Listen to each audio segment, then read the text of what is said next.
Good afternoon, good morning, and good night, wherever you're tuning in from around the world. Welcome to the Empower Hour. My name is Isabel Starck, and this is episode number 31 with the lovely and amazing and beautiful Joanna Turner. Joanna hails from down under, although her roots are Scottish, so she is from Scotland. You'll notice her little accent there.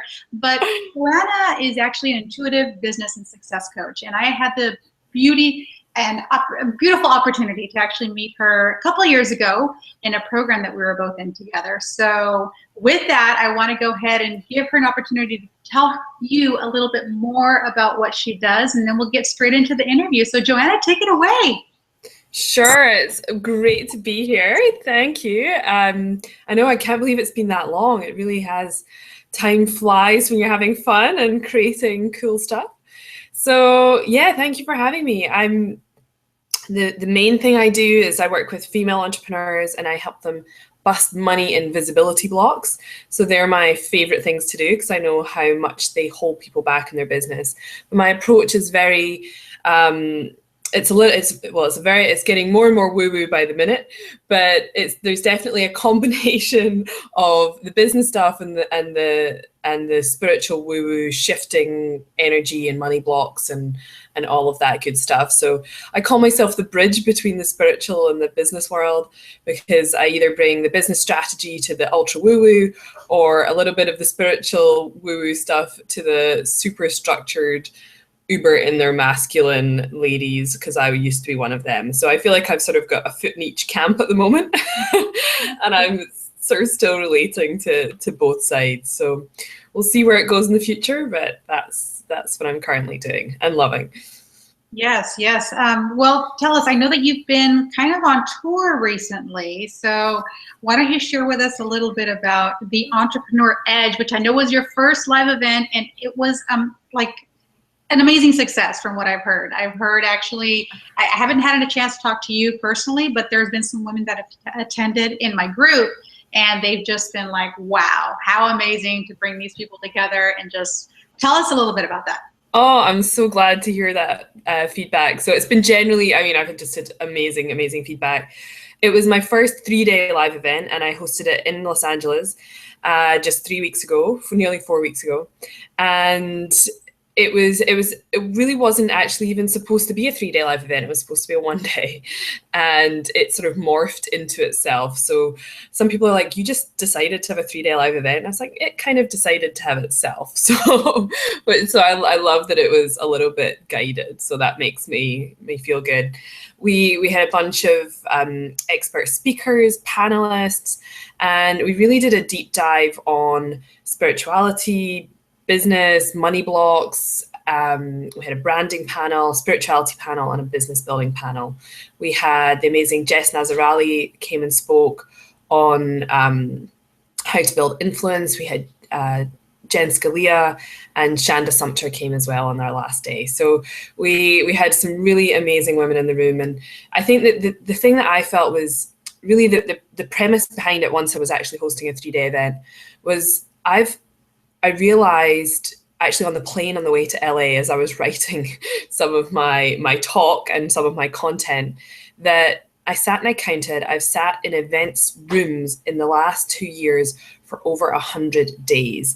And that's now even bigger now that I've added on another course since then. And I'm going to another one next week and another one the week after. And so 100 days in seminars and conferences and events, live events. So you have experienced the energy, which I'm guessing. Yeah, absolutely. And it's all for me, and that's not including all of my online numerous courses that I do as well. So for me, that I think it's been one of the biggest keys of success in my business is actually physically showing up live, even though in theory it has also taken me out of my business for a number of days.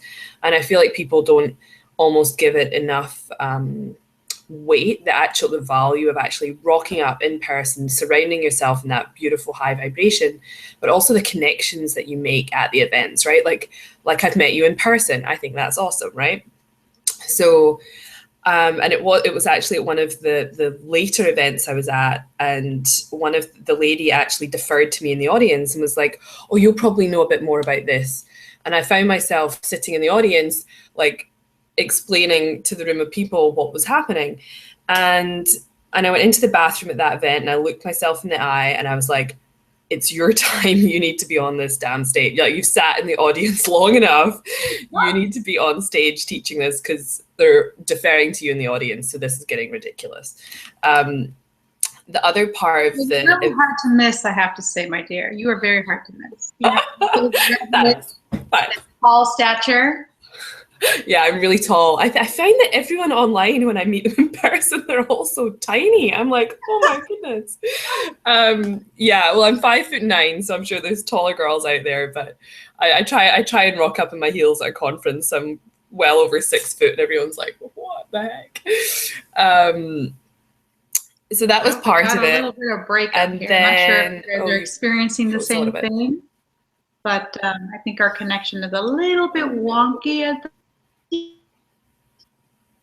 Can you hear us? There you are. Hang on. Come back. Oh, okay, there you are. Here we go. Oh no, that's horrible.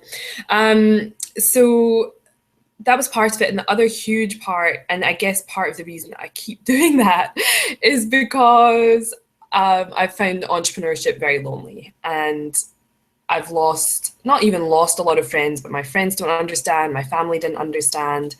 And so for me, it was this, I really wanted to create a community and a bigger community offline, just because it's something I've been craving so much. And it's made such a difference to me. The program we were in, I've made lifelong friends from that.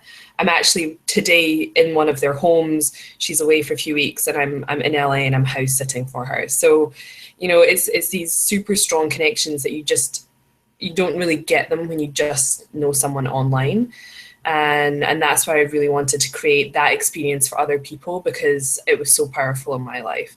And the power of connecting live is really, really huge. I actually recognized that with the program that we were in. I didn't know when I signed up that that's really what I needed. I really needed a sisterhood. I needed women who were on the same path as me, who we could raise each other up and cry on each other's shoulder if we needed to. But that sisterhood that you build, you know, we need that in our entrepreneurial lives. Absolutely, absolutely. And it breaks my heart when people don't have it or they are finding it really lonely, because I've now created this amazing group of women. And even from the event in LA, I've been meeting people for lunch and dinner and just, I feel like I've already made a solid group of friends here, which again is just super important to me. I'd love to live here one day. So that's maybe why it's so important. But LA is a big draw for a lot of people. I'm born and raised in Southern California, lived in the LA life. But I have to say, you don't have a family yet. I don't. You know that I'm in Canada, and I will be honest. And I mean, I've lived in Europe, I've lived in LA, the States, and now here. I really feel that Canada is the best place to raise a family. I mean, it's very neutral, and for the most part, very, very, very safe. Right. Yeah, I'm on my own, so I'm also, I was laughing. I was like, I either need a husband or a visa, one of the two. So go for it. I have a lot of friends who've gotten their visas to go down. So right now's the time to do it. Really, you're a unicorn. So go out and do it. I'm doing it, girl. No husband, no kids. Go live it up. Go have fun. Absolutely, absolutely. Yeah. Well, I mean, there's a number of things I want to ask you about. I mean, number one, you mentioned that, you have one foot in the woo-woo world and one foot in the business world. I would just like to know about your journey in having those 2 feet where they're at. Like, was it always like that? Was it something that you kind of discovered on your journey, on your path, and you were a little bit more interested? What was it? Tell us. Absolutely. So my background is I was a chartered accountant, as you guys call it, a CPA. I worked in finance and studied it for 17 years, which is a long time to do something you're not particularly passionate about. Luckily, I was good at it, which helped. So I'd really taken my career to about as far as you can go without being passionate about something. And the thing was that it was making me really unhealthy. So I had gained a ton of weight, and I was adrenally burnt out and exhausted, and just put absolutely everything into it, even though I didn't love it, because I just thought I had to, and I didn't feel like I had another choice. So really for me, my weight gain and loss and over the years was the thing I'm actually now really grateful for, because it actually made me start to even question my reality and look for some answers deeper into something. And so that was my first little gateway. I remember reading The Secret back in maybe 97, whenever it came out, and sent it to all of my friends. And I was really inspired by it, but at the same time, I really didn't do much about it. I still was resigned to my fate as an accountant. I used to call it, though, my passport, because it took me to Bermuda for 6 years, and then it allowed me to fully emigrate to Australia and become a citizen over there. So while it was something I didn't love, it really gave me the freedom to live this pretty amazing life of freedom with the finances to do it, without loving what I did. So it had many benefits. But as you tune with the whole law of attraction thing with reading The Secret, then that's what you were noticing. Yes, absolutely. So I loved it. So in fact, I sent it to my sister, and she was like, I don't know what you're talking about. That's the way I live my life anyway. And I was like, what? Like, why didn't you tell me? But I guess when I look back, actually, you know, I used to make definite plans and desires and take the steps and work towards making them happen. When I moved to Australia, everyone kept telling me it's so hard to get sponsored these days. It's so hard to find a job. You'll never get your citizenship. And I got everything in like rapid succession. A job actually was some poor girl hired, but a job was created for me even when there wasn't one, because I wanted it so badly. And luckily for her, she ended up in a job that she actually enjoys now, and you know, it was all for the greater good. But I just knew so strongly I didn't have a plan B even then. So everything I do it's happening no matter what. When I was interviewed for my job to go to Bermuda, the guy said, look, we'd love to have you, but what happens if we don't offer you this job? And I said, well, it doesn't matter because I'm moving there anyway.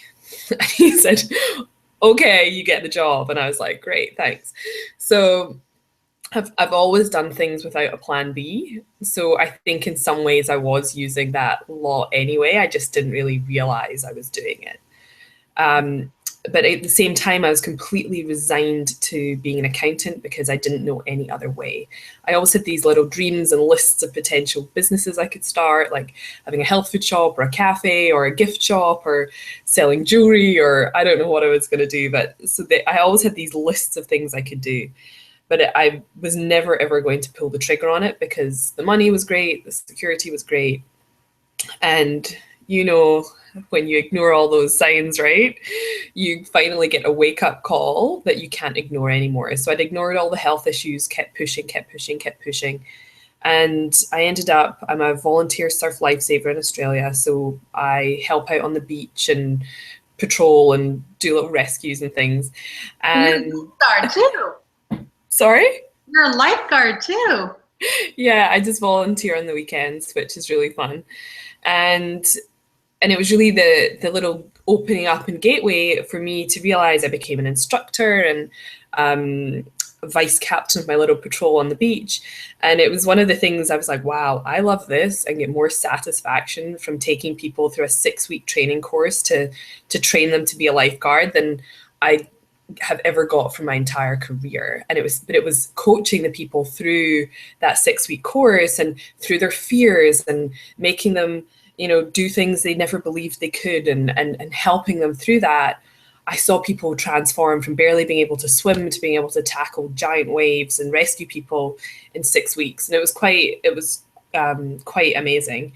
But it was through that I ended up, I had a really bad back injury one day when I was out on a rescue. And instead of doing any rescuing, I ended up not being able to get out of bed the next day.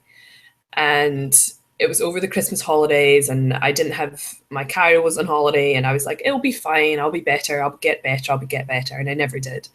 And it literally, that back injury just halted me in my tracks. I couldn't work anymore because it was too painful to sit. Sitting was just the worst thing in the world. I could lie down or I could walk for short amounts of time and then lie down, but sitting was just almost out of the question.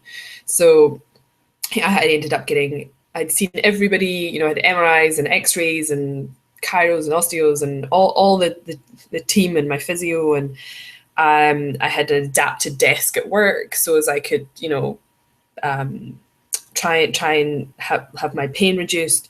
But it was really that space after that, even though I was gaining weight and going into a sort of depression because I couldn't exercise except like extremely, which was my weight control method.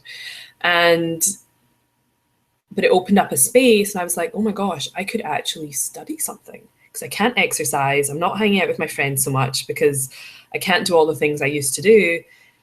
What can I do? And so that was the little door that opened up and allowed me to take those first steps to studying something. And that was doing my course with IIN to become a health coach. So that was my first little doorway of there's something here. There's something else that maybe I could study it. And I remember making that, you know, big investment into IIN of like $5,000 and thinking it was like the biggest thing I would ever invest in my life, which I still laugh at. But it was it was the perfect thing, and very quickly I realized for me anyway, it was not about the food, and for everybody that was being attracted to me, it wasn't about that either. And so really like this obstacle of you actually becoming ill has led to the discovery of what you were really passionate about and what you really needed to do. Absolutely. So with hindsight, I'm very grateful. I wasn't at the time. But yeah, so I now look back and I like, wow, that one moment, and I nearly didn't go out to do the rescue because I was scared. And even in that moment, I felt like this weak girl, and I was like, I've got to step up and I've got to do this rescue, even though it was huge waves and I really didn't want to go. That was a moment of courage, which then led to all of this. So this is your mindset, right? This is our mindset work that we work on in entrepreneurship, but that's precisely what you're talking about there. All the time. I constantly do things I feel very uncomfortable doing and generally don't want to. And then I'm always glad after I've done them. So So speaking of that, I mean, my mind goes directly to the stage. When you first stepped out on stage at Entrepreneur Edge, and of course you were going to do it, but tell us about that fear. Oh, well, public speaking and visibility, the reason I help people get over the fears and the fear of all the stuff and the judgment is because I hid for the first 6 months of my business.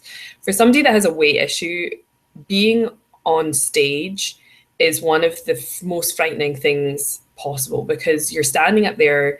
I mean, doing video is bad enough because you have to see yourself, or having a photo shoot, God forbid. But being on stage in front of people, they're just looking at you. And my big fear was about them judging my weight, my body, and I'm not, I'm too heavy and I'm not good enough and all of this stuff.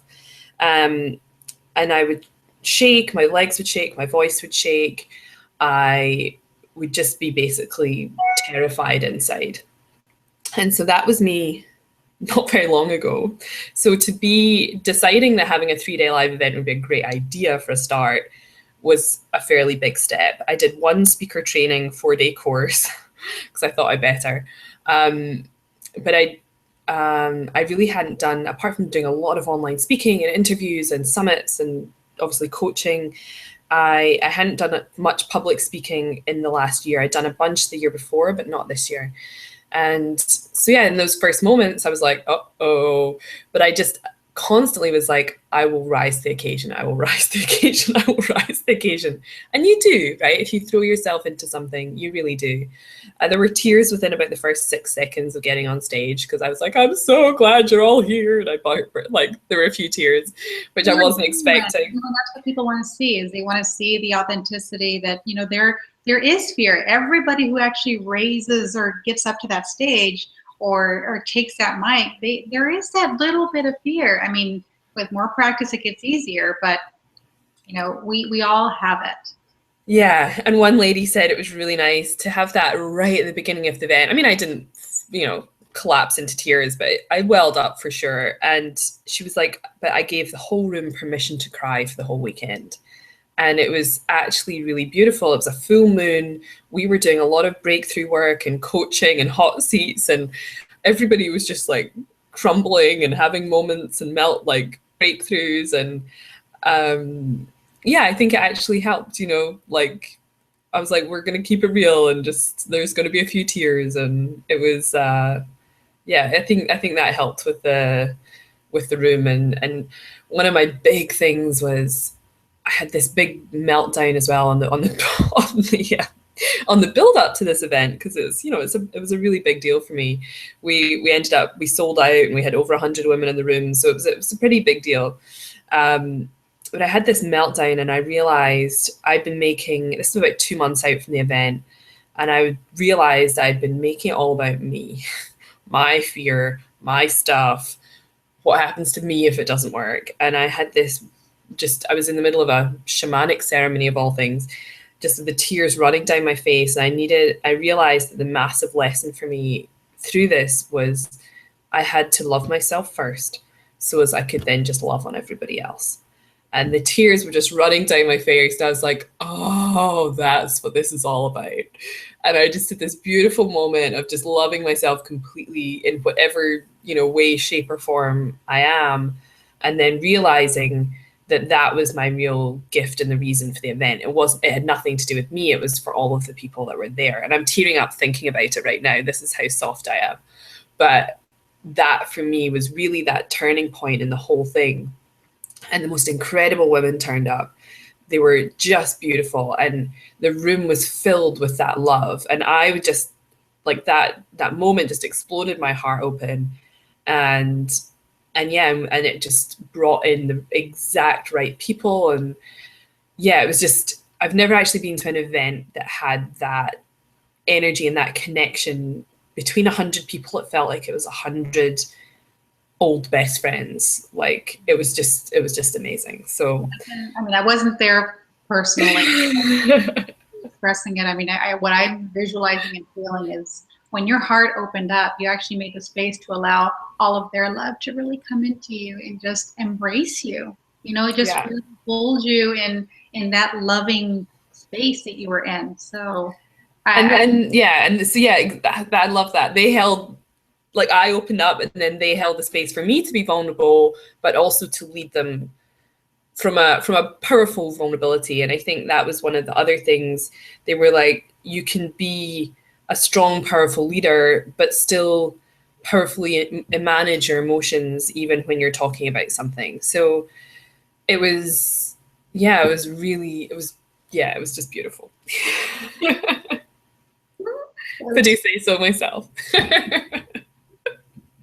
Well, I mean, it sounds like you overcome, a great, great fear, because that public speaking, I think, is the second greatest fear, right? After dying. First one is dying, second one is public speaking. And you figured out some ways to actually get through that, which is great. But let me ask you about, who was with you? Because we talked about a little bit about sisterhood and, being able to connect with other people. Who was your supporter? Because I know that it's important to have people got your back and to help you really push forward through this. So tell me. There's a team. There's a huge team of them. Thank God, bless them. Team. There's a beautiful team. From business coach, my NLP mentor, kinesiologists, spiritual healers, energy workers. I had an amazing event planner, Chrissy. My best friend flew over from Australia. And she was really like my number one, like my coach was at the event for all 3 days. He was incredible. But my best friend, like, she showed up in the most beautiful way, and not just in support, but like her energy in the room, and people were like, it wouldn't have been the same event without her. So she was absolutely incredible. And she also did my hair and makeup, which is even better. And I think she rocked up and she's like, did I mention I did a degree in event planning? And I was like, what? No, this is even better. So she was just fabulous. And And it really allowed me, as much as I did a huge amount of the event planning myself, even with an event planner, we had a little switch over in planners. My first one, she had a family emergency, and so it was a sort of, even those kind of things, when they came up, I was like, okay, we're just rolling with this. I guess we're having a new event planner. So I didn't allow myself to freak out in those moments. But what was really amazing, I had an amazing social media girl at the event. And when I actually was in those 3 days, I was so supported. I let go of all control, even though I had been fairly controlling of the event. I just let it go. There were things happening behind the scenes I didn't know about. I didn't need to know about it. I just allowed myself to be completely present and in the space, because we had a networking drinks after the first day. I had a VIP dinner on the second night, and I just had to be there and be there for everybody. And I couldn't deal with, we thought we had a suspected theft at one point, and so they're like in the, reviewing security cameras and doing all this stuff. And at 11:30 at night on day 2, I was in the security room of this hotel reviewing security footage, because we thought we had this theft. But I didn't know about it, and I wasn't told about it until the VIP dinner was over. And then so they'd allowed some box didn't show up. I had no idea about any of this stuff, the little bits and pieces. But that's why the event, I believe, turned out the way it did, because you were able to, number one, relinquish the control, like you said, because I'm a perfectionist too. I mean, I think a lot of us are. But to be able to have that team to really give that to and let them take over, that's the reason you were able to show up how you did and affect the women that were there the way that you did. And they all stepped up beautifully. Like my event planner literally had stepped in at the last minute, and she had everything handled. Like, she was incredible. Jamie was incredible. And yeah, I mean, I couldn't have like managed the weekend without that level of support. And, my coach being there, and like all that side of it was so important. And I'd sort of underestimated it, to be honest. Before, I didn't really realize what level of support I would need. And I was just lucky enough that it all beautifully came together, and everyone that was there was there. So don't underestimate that. Well, I'm really happy to hear that. And I'm really glad that your team of 6-10 people were actually there to support you, because we, a lot of times, especially if you're a solopreneur, I find that we try to do a lot of the stuff on our own. And once we give ourselves the permission to relinquish that and be open to the help, be open to hiring people, to doing the work, the needless work that actually really is not needless because it has to get done. We are able just to kind of rise and step into what it is that we really need to do. Absolutely. Yeah. And I also had a couple of amazing volunteers that just emailed and asked if they could step in. I had 2 photographers. One was a volunteer, videographers. I mean, everybody was just amazing. So yeah, it was good. Awesome. That's awesome. Well, you've touched on a few things. And one of the things is just your level of success, because I don't know the time frame, how long it's actually been since you took your IIN health coaching degree, and now you're actually, intuitive success coach. So what's been the time frame, and, how is it that you are actually defining success now at this stage in your life? Great question. So I took IIN 2.5 years ago and quit my corporate job 2 years ago. So, not been very long at all. The corporate world when you had your back injury? I was still in corporate. So the back injury will be 3 years in December. Oh, wow. Okay. Yeah. So yeah, it's all been relatively quick, I guess. I was very lucky to meet our mentor, Gina, to be pretty much on day 1 when I quit my corporate job. She turned up in my world out of nowhere, or the power of Facebook. And really, for me, that was a massive catalyst to propel my journey at a great speed. I did a huge amount of Tony Robbins work.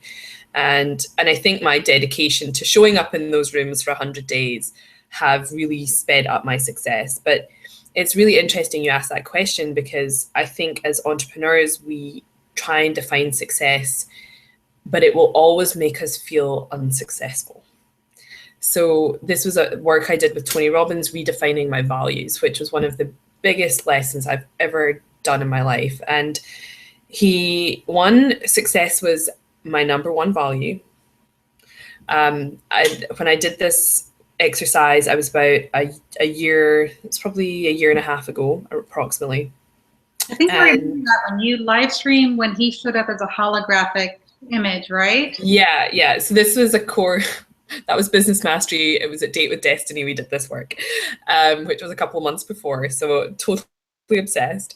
And we had to put our priorities and values in order, and success was my number one, mainly because I was still being pushed away from my corporate job and running away from that. And I was like, I have to be successful or I'm going back there. And at that time, that was my biggest priority, was never having to go back to a corporate job. My values were success, freedom, helping others, and then somewhere down the list were relationships, fun, love, my health, and a few other things. So you can see from that priority list that I was not in a sustainable space. Helping other people over my own health and happiness was not going to help anyone in the long run. So that was one thing I had to redefine, the order I valued things. And then when he asked about how you value success, my rules around what success meant at that point were having, I think it was having $250,000 in my business, being 70 kilos, which is I'm not, being in a relationship, which I also wasn't, and still I'm in a long-term relationship. And there were a few other requirements for me to be successful, right? So was I meeting any of those requirements? No, I wasn't at that point. So I was making myself every day feel unsuccessful because I wasn't meeting that definition I'd made for myself of what success meant. Oh, I like that. And as you know, the secret to all of this is to feel, for me to be successful, I have to feel successful now, right? So by redefining and reordering and reprioritizing my values, and I also learned a massive lesson, interestingly, by once I'd written down all those values and before I got to redefine them and rework them, a guy I'd been kind of dating actually passed away overnight and in an accident. And it was one of the biggest lessons for me in priorities and reevaluating. And I can't even, the timing of it all was just so bizarre and crazy. And I realized that it gave me, I mean, I had realized they were upside down anyway, but I had to then redefine them with that knowledge at the back of my mind. And it was an incredibly difficult week, but I redefined them, and my health had to be number one, because I was like, it has to even be above love, because if I don't have that, how can I even be anything to anyone? And so by putting health at the top, then love, and my relationships, and then helping other people, and then my success, it was like, that makes a whole lot more sense in the long term. And I also, right, it's more sustainable and how you're able to really help others. Like, absolutely. And I just needed that learning in a really massive way. But also defining my definition of success. Success is every time I show up and help someone, every time I, make a healthy choice, every time I open my heart and I'm vulnerable. Success is success, because if we set ourselves up with this goal as ambitious entrepreneurs who want to help people and have a bigger impact, guess what happens, right? That goalpost is doing this, and we're never going to ever meet our own definition of success. Wow. It's a journey, and I'm sorry that you had to deal with that. I mean, you mentioned the the passing away of that gentleman, and actually it brought back some thoughts and some similarities as to something that's going on in my life right now. But you know, just being able, like you said, to be able to reprioritize and recognize how important your relationship with the person in the mirror. I've been doing a lot of posts on this lately. It's like you have to hold yourself accountable to that person that you're looking at, because through that person is how all things, all of our lives, all of our impact really is possible. And yeah, your reasons, everything is really hitting home. So it's, and I've got goosebumps. Like it's so important. And as women entrepreneurs, you know, I am single and I still couldn't put myself first, right? Like I can't even imagine somebody who has some mixed up priorities plus children added into the mix. And, you know, what I was doing was I was giving everything to everybody else. Just, I was like, here, you want some more? Do you need some more of me? Do you want, do you want a bit more? And ultimately that's not serving anybody, you know? So it's been a huge lesson. I'm continuing to learn that lesson about boundaries. And there was a beautiful, I think it was a Brene Brown talk, and I think it was her, and I will never know the exact quote because my quotes are always a little bit off, but it was something along the lines of, with better boundaries, she can actually give more love at the right time to the right people. Like she can actually be more vulnerable and more open and more impactful with stronger boundaries. And it was this really, I was like, huh. Okay, so because I was saying to myself, okay, if I have more boundaries, I'm not helping as many people, or I'm cutting myself off from having a bigger impact. But actually putting really strong boundaries into place, which is my big lesson. And every time I have any kind of reading intuitive hit in my records, it's like boundaries, boundaries, boundaries. I've even had a masculine voice in my head just saying the word boundaries to me out of nowhere, and I'm like, wow, the heck was that? This is a perfect opportunity to jump into a big little lesson. The records, you know, because that is something. I know that you're the intuitive business success coach, but you know, you have actually gone down part of your woo-ness. One foot in the woo-woo has been diving deeper into the Akashic records, which I believe that a lot of people, I mean, it seems to be kind of a trendy term now. I'm hearing it everywhere. You're seeing it everywhere. But tell us a little bit about that and how that's impacted your business. Oh, I'm so excited. It's my latest venture, but I really think it's going to be huge. And the way it's impacted my business is it gives people clarity around the questions that they often question. So for me, it's given me more faith, even more faith, more trust. I would say I'm not quite at zero fear, but I know so clearly my path, and the fact that I know I can get there.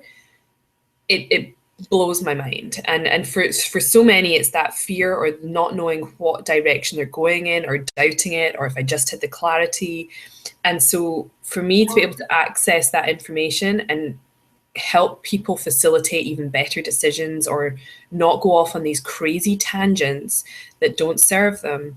Because I see it all the time. Like I have one girl I did a reading for, she's on like about number 4. I mean, I've done the same thing, right? She's on like her 4th incarnation of her target market. And I did the reading for her, and she was still trying to go down the path that wasn't for her. And I was like, no, actually, this is what they're telling me. And she was like, I know that, but I just don't know how I'm going to make money that way. And so, but until you click into that path and that soul purpose, she wasn't making any money doing the thing she thought she should be doing anyway, because it wasn't the right thing, right? So once people are looking for, I mean, crystal ball, right? It's like, okay, I have all these interests, I have all these ideas, and I have all these talents. Like, you know, a lot of people come to me as well, and they're like, okay, I have all these things that I have interest in, I love to do, but how should I make it just, like you said, click? And so the records give us a different viewpoint on that.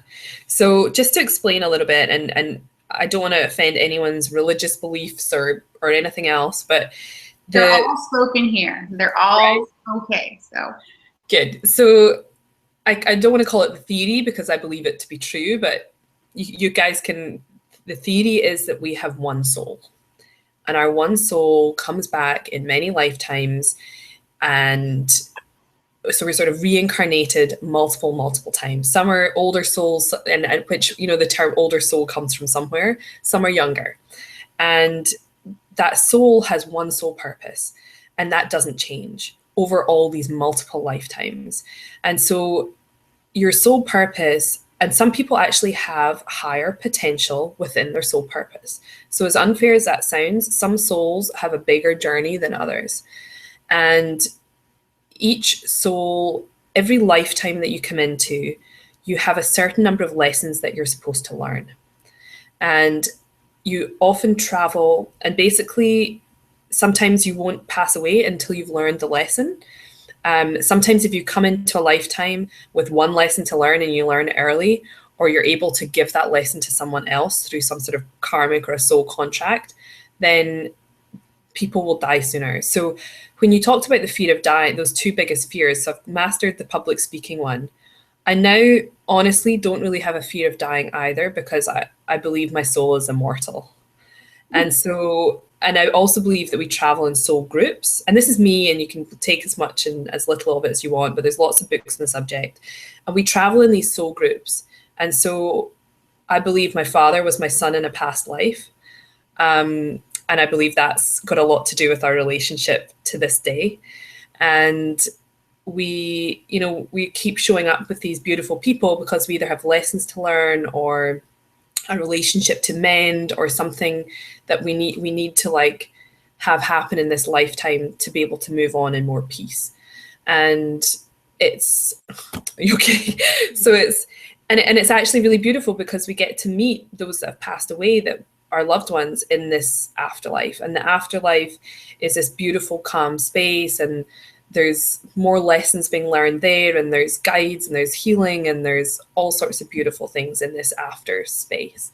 And it's also like, it's kind of like the space in between our lives, and we get the choice in that space how we come back in the next lifetime and what lessons we have to learn. And then it's almost like at birth we forget it.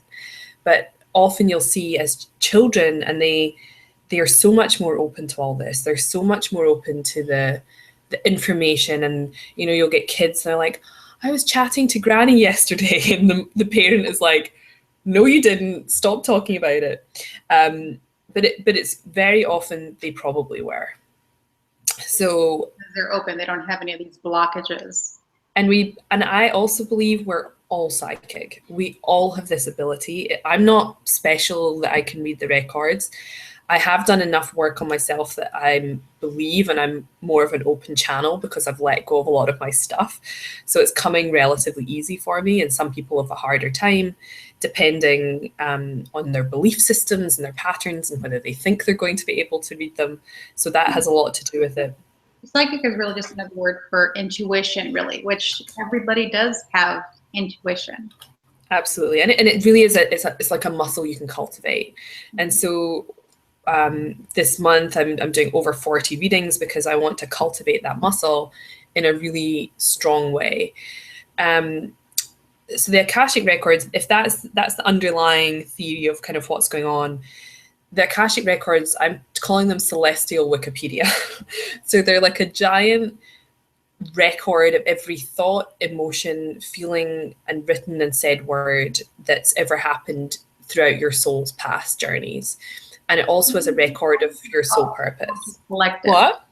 I said only your souls or the conscious collective? I mean, so everybody's up there. Everybody and everything is up there. What I can only access, I can access my records through my masters, teachers, and loved ones. I can access those of a pet or an animal with their permission. I can access the records of a house, a crystal, a car, with certain permissions. And then with the permission of another person, I can access their records for them.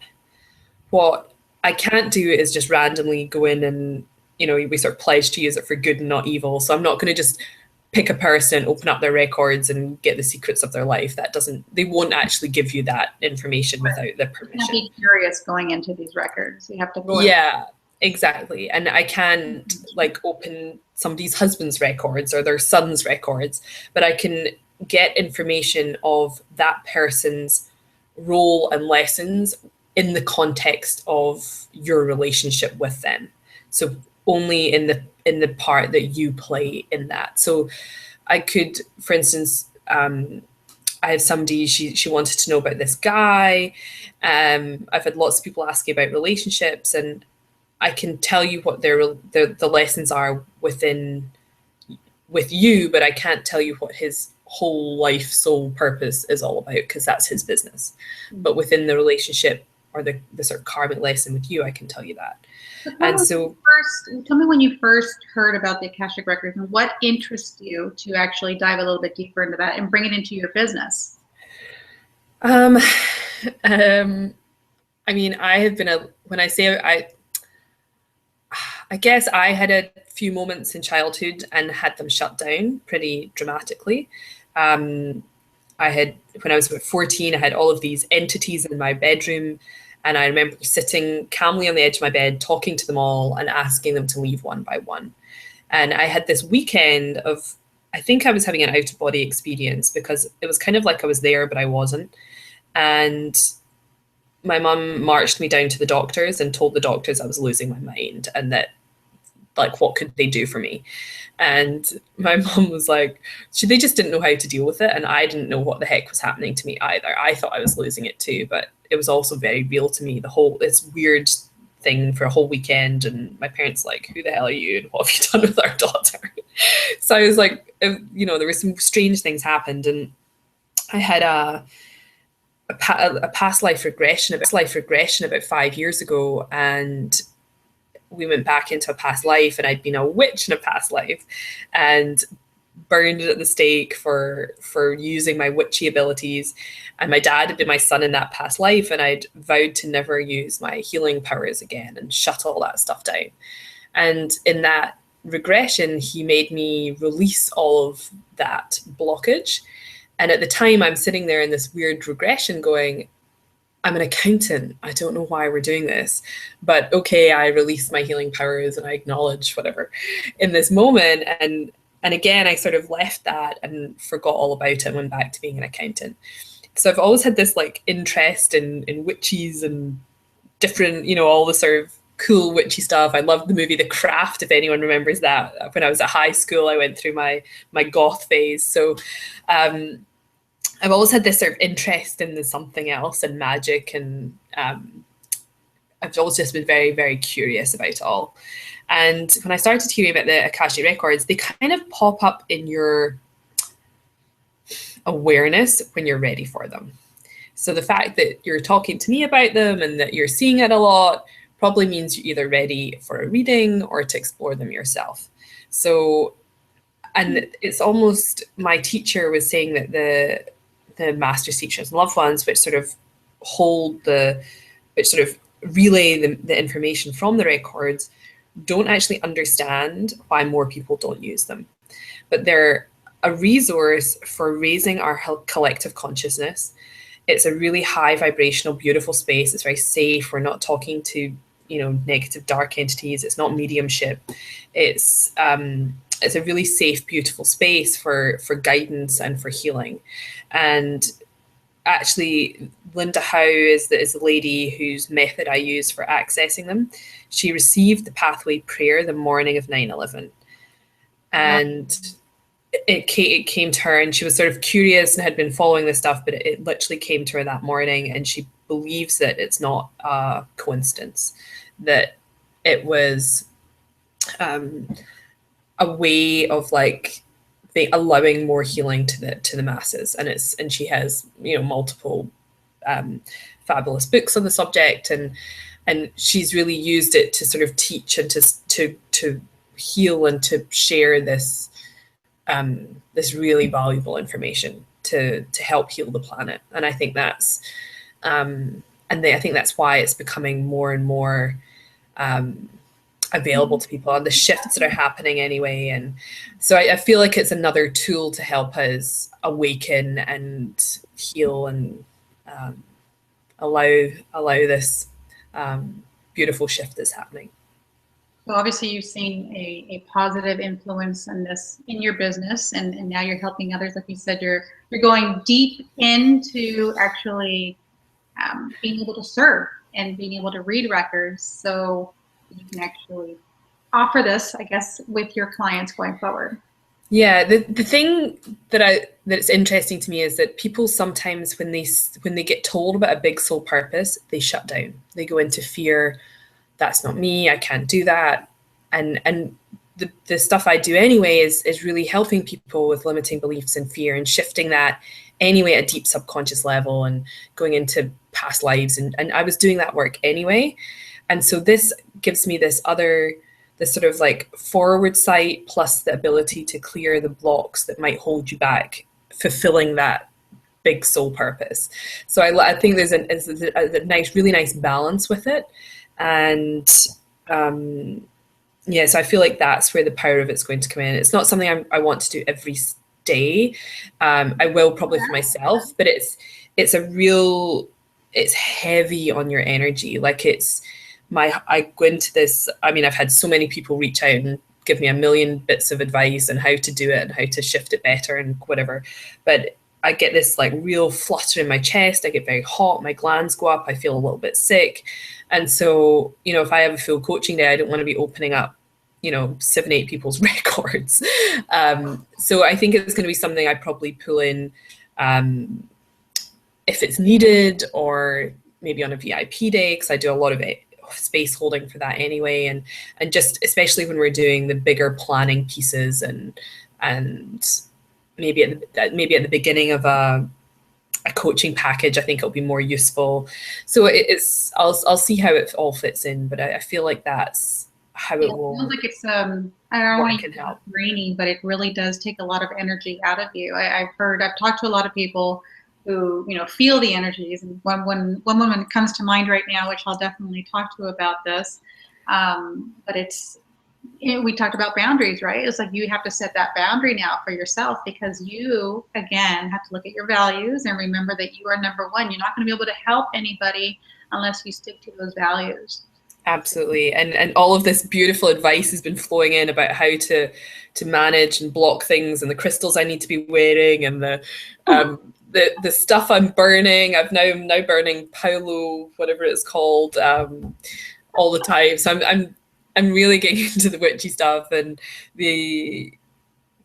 it's interesting. I'm actually having an entity removal done soon and getting lifetime protection instilled. I'm like, I don't know what this is all about, but I'm going to do it just in case, right? You're going with it. Now, especially when you start playing in this realm, right? It feels even more important. I'm like, oh, I'll have some of that, please.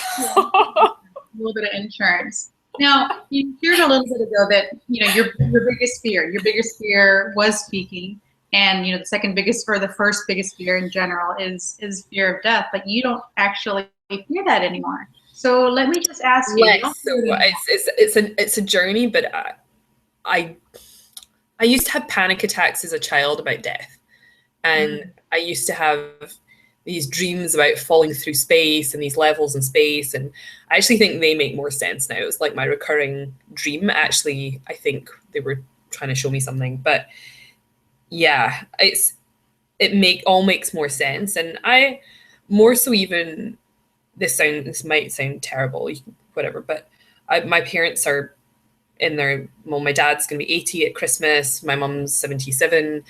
Like, I have like older parents, and even already reading these books gives me some level of comfort.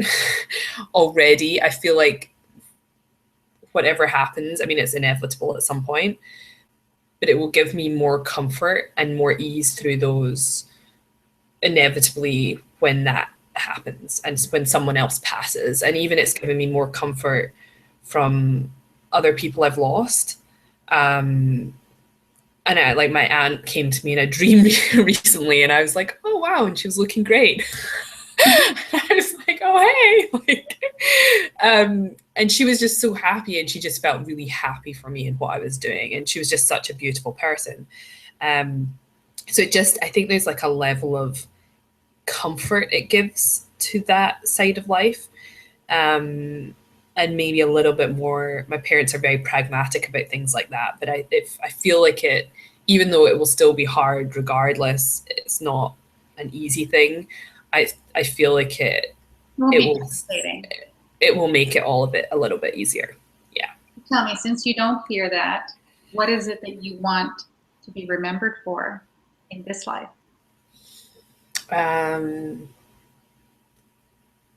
Making a difference. I often talk about, like, my word has definitely been, I want to inspire people. I want to inspire them. And I love helping people shift through their negative stuff, the stuff that's been holding them back, the abuse, the traumas, all that crap. I really don't want to see people struggle.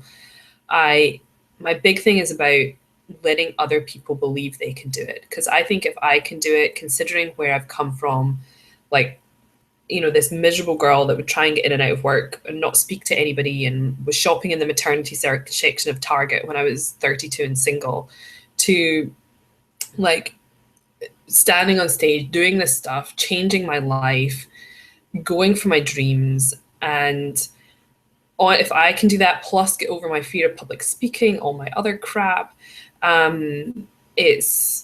I honestly believe anyone can, if they're brave enough to do it and if they want to. And I want to show people that they can do it too. Like, I had 2 girlfriends message me within the last 12 hours.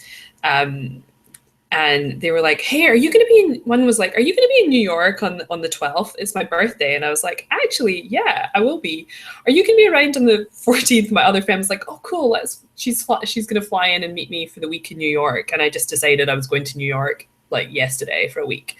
And I messaged her and I was like, we have the coolest freaking life that you might message me and be like, we're both from Australia. And she's like, are you going to be in New York that week? And I was like, yeah, cool. Like, I'll come to your birthday. And I was like, I have the coolest freaking life. I get to help people. It's massively fulfilling. And I'm living out my dream, doing stuff that I never believed would have been ever possible. I honestly have to pinch myself. You know, just 2 years ago, I was sitting in a cubicle. Well, actually, our office was slightly nicer than that. But it was more, we just shifted into this open plan office. And I was like, oh, we just shifted into this gorgeous open plan office and now I want to leave.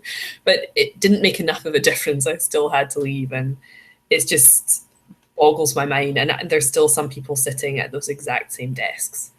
And there will be forever and ever. And they'll be there for another 10, 15 years. And yeah, I'm just eternally grateful that I was brave enough and lucky enough to make those decisions and be on this other path. But they're also not wrong for staying where they are if they're happy. So everybody has their own journey. And I have to say that I do, right? From what I've seen at least, and even during this talk, you know, you are living your legacy. You are making a difference in not only your life, but in the people that you touch and the clients that you have. So you are living your legacy. And I would like for you to share any kind of maybe tips or rituals that you actually implement to live the life that you live, you know, whether it's mindset or tools, but, you know, share with people how they can actually kind of follow their dreams. One, you've got to know what you want, right? That's step number one. And, you know, and I was, when I met Gina, I was introduced to that, and I didn't know what I wanted. I didn't know I had desires. I didn't know it was okay. And I'd even say to my friends, I'm like, what do you want? What's on your list? Because I was like, I didn't even know what the possibilities were. So know what you want, and then have the courage to go for them. So I'm heavy on the mindset. I'm heavy on dealing with your stuff. We all have it. You cannot, if you want massive, rapid success, the fastest way to get there is not another funnel. It's not another, you know, secret, you know, whatever. It is working on yourself.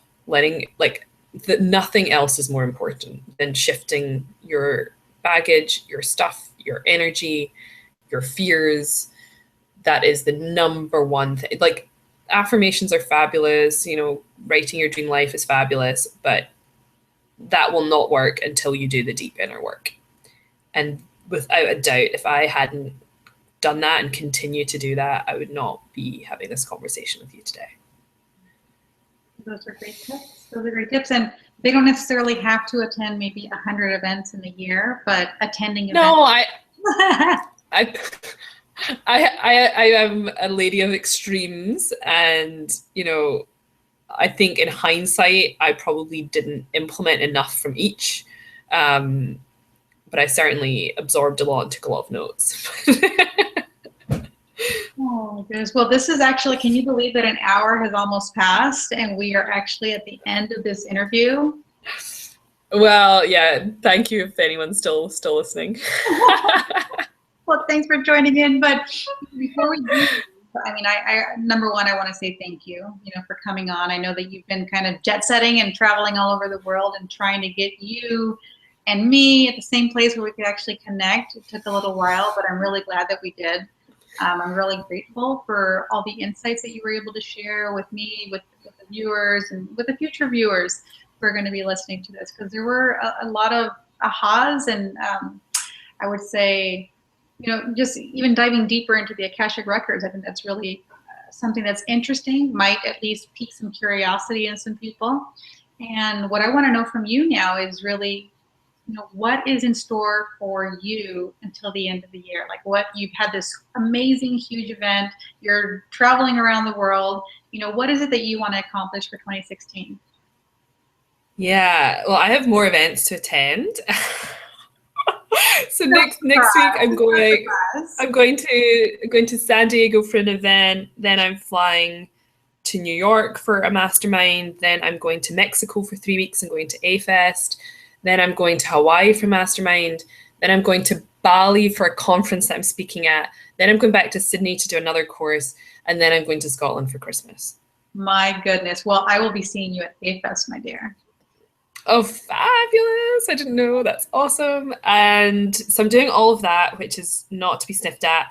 And at the same time, this month I'm launching my mastermind. And then next month, my Entrepreneur Edge group program. So there's lots going on, and then I'm just excited about meeting so many people and more connections and lots more public speaking, and that's a big one for me. And I'm excited.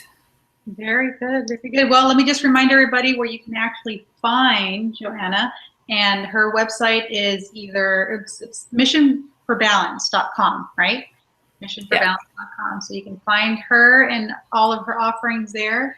And like I said, again, I just really want to thank you from the bottom of my heart for showing up and being here and just really opening up to us, because I think that everybody has a story, everybody has a journey, and to be able to be inspired by that and be empowered by that is really one of your gifts to the world. So thank you. And thank you for holding this space. So. My pleasure. And for all of you viewers, thank you so much for joining in. Again, this was episode number 31, coming to a close, and I will see you next time on the Empower Hour. Have a great day. Oops. Bye.